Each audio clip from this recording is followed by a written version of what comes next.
Hi, I'm Gareth Green, and in this video, which is part of a series we've produced on composer insights, we're going to have a look at one movement written by Johann Sebastian Bach, and it's the Sarabande from his English suite number 2 in A minor.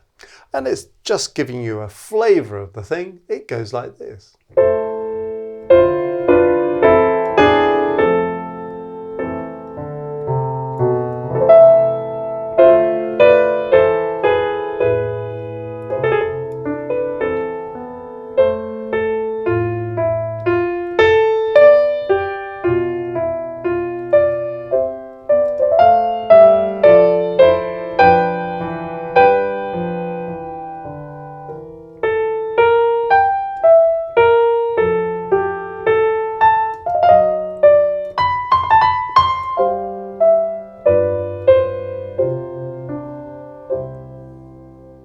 So that's the first section of this rather beautiful Sarabande.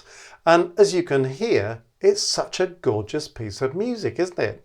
And so what makes it such a gorgeous piece of music? What makes that so emotionally engaging? What is it that Bach can do that some other composers frankly can't? Because when we look at the basic chord scheme for this, it's not actually terribly exciting, really, all due respect to the great fella. But, you know, they're okay chords. But if we unpack the basic chordal skeleton, it goes something like this.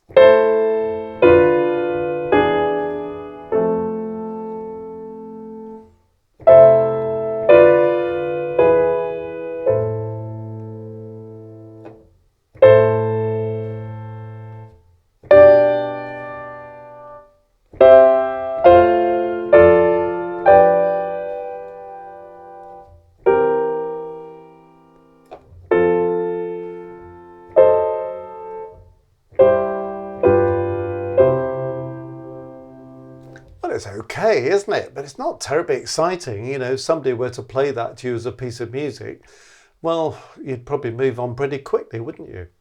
So how does Bach take that basic harmonic scheme and turn it into something that is absolutely sublime?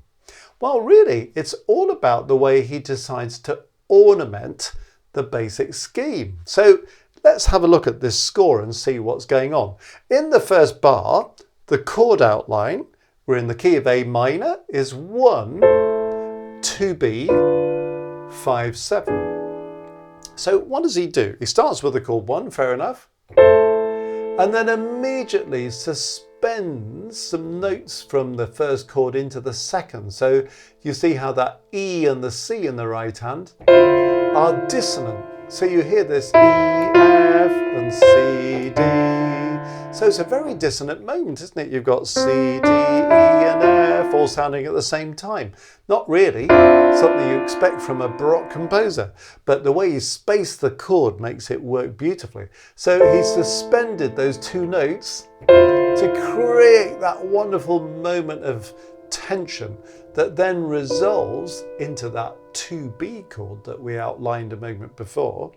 And then when he goes to the next beat, he actually uses two different chords. So we have a 1C chord going on to a 5-7 chord.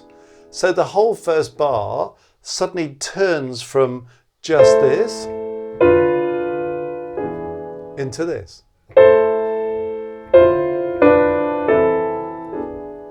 And it gives you this beautiful line singing at the top as well, doesn't it? You can feel a real kind of cantabile phrase coming out of the top, just through a bit of harmonic and melodic decoration. Okay, well, what does he do in the second bar? Well, he started on a chord 6. Well, it looks fairly simple, doesn't it? The right hand just repeats two notes, the tenor part just repeats one note, but it's the bass part that's on the move. So you see what he does there. He starts with that chord 6, then slightly unusually goes to a chord 1 in second inversion, has a passing note, then goes to chord 1 in first inversion, then has a lower auxiliary note before he goes on. And of course the bass is having a little conversation with the soprano part of the first bar, because in the first bar the top line went. Now the bass part goes. So you feel that little conversational idea. That idea then goes back into the soprano part. So you see how this is being passed around as one of the ways of decorating it. Okay, when we come to the third bar, what happens here? Well, we've basically got chord 1B, and then we've got a kind of 2B, 5. It's a fairly standard progression that actually, 1B, 2B, 5, and then it goes on to 1 in the fourth bar. So, nothing exciting about that, perfectly logical. What does Bach do to it? Well, first of all, at the beginning of bar 3, he decides to spread this chord, arpeggiate it, just to kind of give it a sort of expansive feeling there. And then we get 2 of these notes suspended again. So here the E and the C are suspended. They're prepared on the first chord, on the first beat, that 1B chord. Then they're sounded again as dissonances, so they're sounded, the suspended notes, then they resolve. Now that is so incredibly expressive, isn't it? If I just play the 2 chords again and have a listen to this. Now listen to the spread chord followed by that double suspension in the top 2 parts. Isn't that absolutely wonderful? And then at the end of the bar, again, he uses 2 chords, a bit like what he did at the end of the first bar. He goes from a 1 in second inversion to a 5. But the whole bar fits together so beautifully, doesn't it?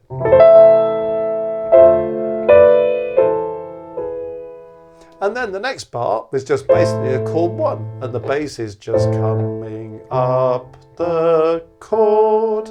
So that's just spelling out the tonic chord.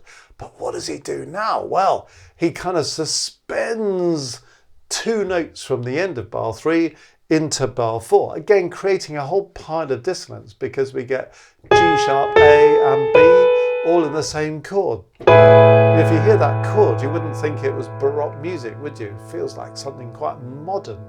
But it's the way that that suspends the G sharp and the B from the previous bar and then melts into the resolution on the next beat. You feel how those 2 notes just creep up. And he adds a bit of ornamentation, so the G sharp to the A in the middle has a little appoggiatura on it, and then it has a little mordent as well. So you get T da da dum. So a lovely bit of ornamentation there. And then he adds this passing note in the alto part with a quick one at the top as well. Goes on to the 1C chord at the end of the bar with another passing note in the middle. So bars 3 and 4, all those things coming together sound like this.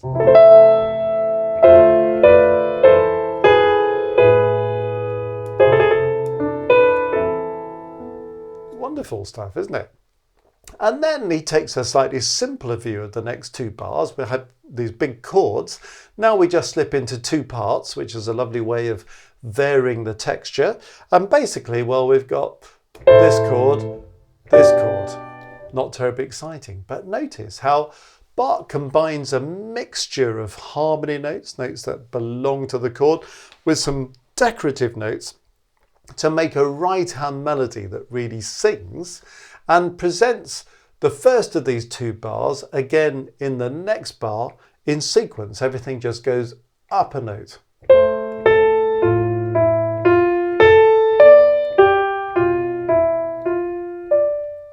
Beautiful melodic lines, aren't they? Through some decoration, but essentially it's this followed by this. The rest is decoration.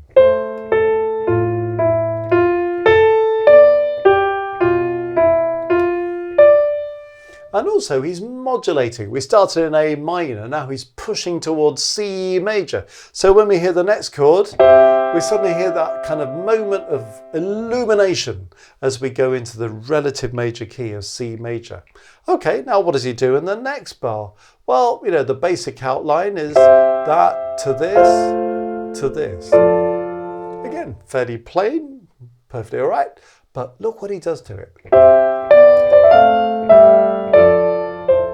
So my goodness, there's a lot going on there. Notice this bass line referring back to that idea the right hand presented in the first bar. Coming down the scale like that. And then what else have we got going on? Well, we've got the top line just kind of mapping that a little bit. And then he has this lovely 3-note run. And then you notice the top and the bottom working in 6 with each other. And then you notice we go on to our next chord. It's a 2B chord in C major. But then notice double passing notes again, making that a little bit dissonant, but also kind of lovely rich chord. And then it goes on to a 5-7 chord, a dominant 7th chord in the key of C, in its last inversion. He loves those 5-7 chords, 5-7 in the last inversion. And the bass line runs in quavers and again picks up this idea from bar 1. So you hear how that works? And then we go back into 2 parts again, a bit like we saw at the end of the top line. But basically, we're going to have a secondary dominant in the key of F. We're going 5-7B to 1 in the key of F. And the right hand is decorating around that. So harmony note, lower auxiliary, harmony, harmony, harmony, harmony. But notice these first 3 notes going by step. And then this beautiful rising 6. And then coming down the chord. And then the next bar is doing the same thing again as a kind of sequence, but big leap this time. It was a 6 first, and in this bar, it's an octave. And then the end of the bar slightly altered with a mordent on it as well. So we've got this progression, 5-7 in first inversion in F major to 1 in F major, with this melodic decoration and then a bit of a mordent at the end of the next bar.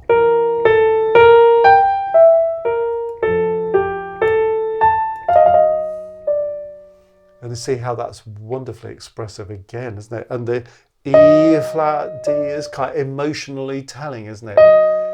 And I love the way as well with that ornament on the E flat, it makes you kind of play with E flat and F natural when you've got F sharp in the bass. So it just kind of adds to a little bit of dissonance there. And then last 2 bars taking us to this cadence, the right hand just plays on its own for the first time. And it has this turn, which is also very expressive. And then he has an appoggiatura onto a 1C chord in C major. Isn't that wonderful? Dissonance, resolution, 5-7. Anticipatory note in the top, and then he has a decorated 4-3 suspension. F, D, E. So do you see what's going on here? We've got different kinds of ornamentation. We've got things that are written out ornaments, like mordents and turns and so on. We've got suspensions built into the music. Sort of use of appoggiatura figures, little 3-note run. Sometimes we're spelling out notes that belong to the chord, sometimes we're using passing notes or auxiliary notes. But the magic is when Bach puts all this together, you end up with something that totally transforms the original chord scheme. And it's very clever, it's lovely to analyse and really get to grips with what's going on. But at the end of the day, the emotional power of this is remarkable. Let's listen to all that again.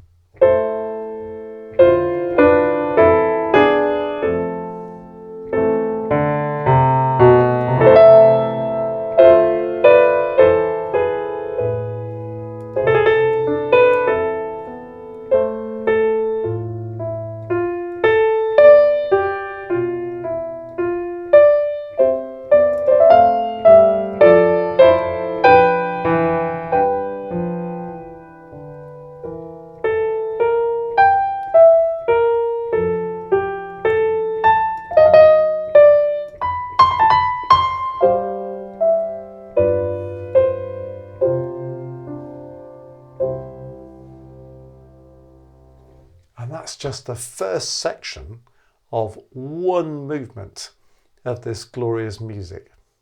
So I hope that has been engaging for you, a composer insight in how Bach turns that fairly basic chord scheme into something quite remarkable. So I hope that might help analyse why Bach is so special.